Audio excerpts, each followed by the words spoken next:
Saya anak pertama dari 8 bersaudara. Dulunya ayah saya sebagian besar orang bilang kiai.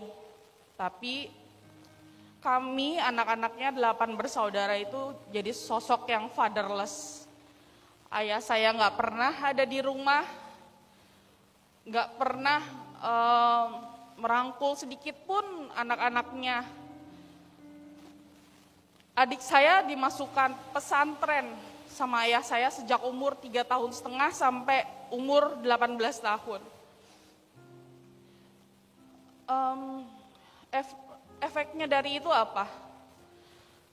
Sejak umur 9 atau 10 tahun, setiap adik saya pulang dari pesantren, saya tuh selalu terima kekerasan dari adik saya. Kekerasan luar biasa, karena efek dia dendam. Dia ngerasa kenapa cuma dia yang dibuang ke pesantren, kenapa saya enak-enakan di rumah. Itu kekerasan berlangsung bertahun-tahun dari umur saya 9 sampai mungkin umur saya 18 tahun.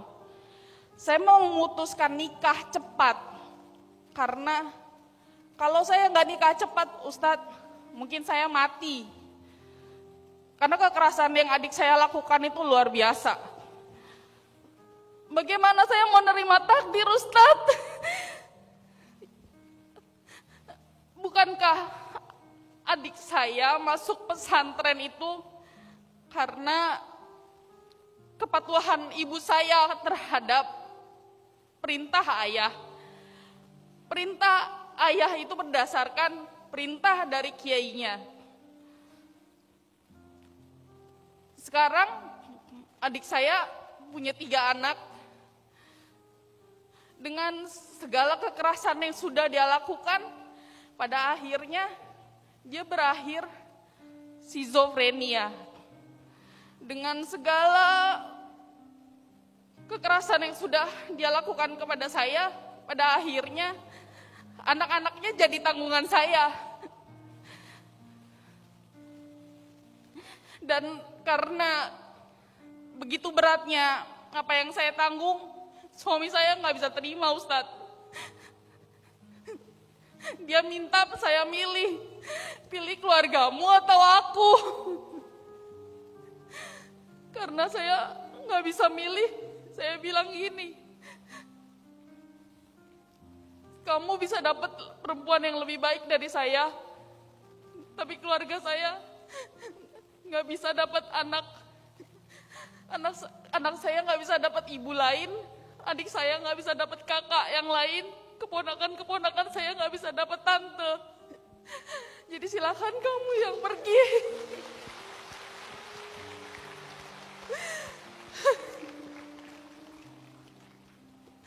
Bukan cuma itu, Ustadz. Adik saya yang terakhir pun mengalami gangguan kejiwaan. Depresi, PTSD, anxiety. Saya pun sama. Saya penderita depresi, PTSD, dan anxiety. Dari 8, kami bertiga mengalami gangguan kesehatan mental. Dari 8, 3 gangguan mental, 3 disabilitas. Hanya 2 yang normal. Saya perempuan, orang bilang sandwich generation, buat saya nggak apa-apa. Cuman saya sempat tanya ke beberapa kajian, mana yang harus saya pilih, suami atau keluarga. Rata-rata semua bilang saya harus mengutamakan suami. Karena tanggung jawab keluarga itu ada pada anak laki-laki. Tapi tidak ada anak laki-laki di keluarga saya, Ustadz. Semua anak laki-laki kena gangguan jiwa. Saya harus bagaimana? Bagaimana saya bisa nerima takdir ini? Dan sekarang ya suami saya juga milih pergi. Karena dia gak kuat dengan apa yang harus saya tanggung setiap bulannya.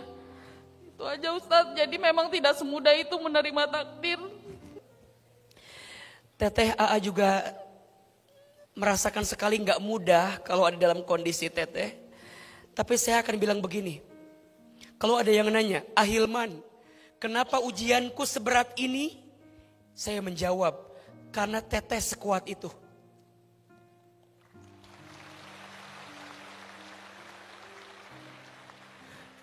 Kenapa ujianku dengan yang lain tuh kayaknya ujian aku tuh ujung ke ujung.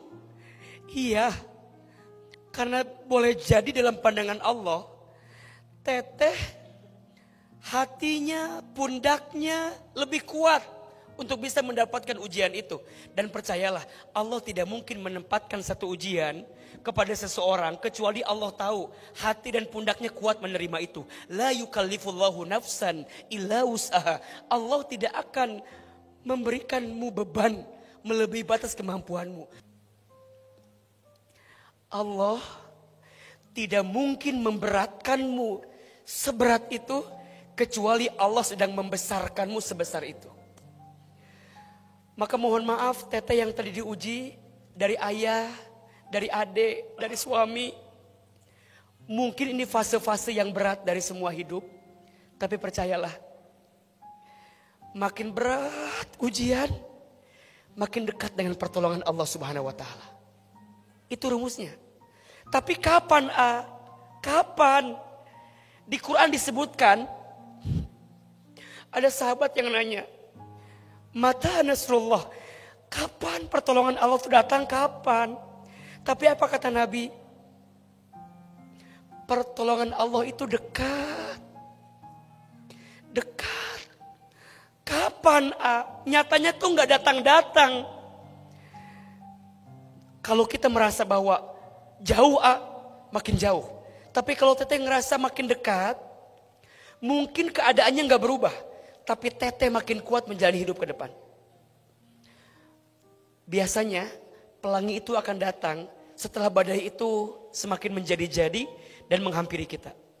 Mungkin gak tahun ini, mungkin gak tahun depan, tapi tahun-tahun yang akan datang, mungkin bukan di dunia, tapi boleh jadi di surganya Allah Subhanahu wa Ta'ala. Amin, amin, amin, amin, ya rabbal alamin. Maka tenang saja.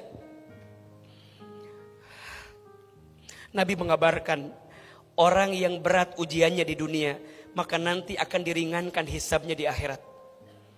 Kenapa? Karena Allah segerakan ujiannya di dunia sebagai cara dia mendekatkan kepada Allah Subhanahu wa Ta'ala. Pertanyaannya, teteh dengan semua ujian ini, ayo bikin teteh tegar, bikin teteh kuat. Allah sedang siapin kebaikan. Catat kalimat AA. Kapan pertolongan itu akan datang? Sebentar lagi. Ketika kapan? Ketika teteh mulai ridho, mulai belajar nerima.